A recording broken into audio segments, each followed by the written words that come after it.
Sa kalsada, nagpalipas ang magdamag ang ilang nasunugan sa barangay NBBS proper sa Navotas kagabi. May unang balita live si Bam Alegre. Bam?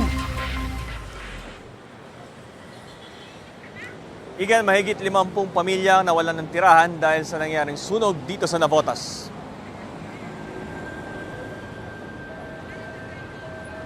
Sa mga kuha na ito mula sa Navotas Disaster and Risk Reduction Management Office, ganito kalaki ang apoy na sumiklab sa hanay ng mga bahay na ito dito sa Road 10 sa barangay NBBS proper, Navotas, pasado alas 10 kagabi. Dikit-dikit ang mga bahay at pawang gawa sa light materials kaya mabilis ang naging pagkalat ng apoy. Sa tala ng Bureau of Fire Protection at ng barangay, 57 pamilya ang naapektuhan ng sunog. Walang nasawi at nasugatan ayon sa mga otoridad.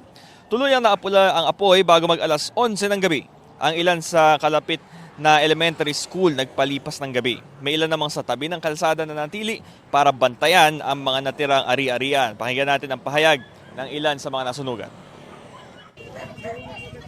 Ang bilis daw po nung sumigaw daw po yung nanay ko na may sunog.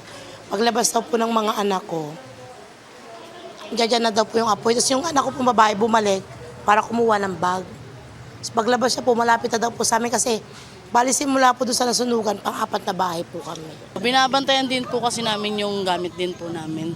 At saka para mabantayan yung ano namin kung mag-asusunog pa ba.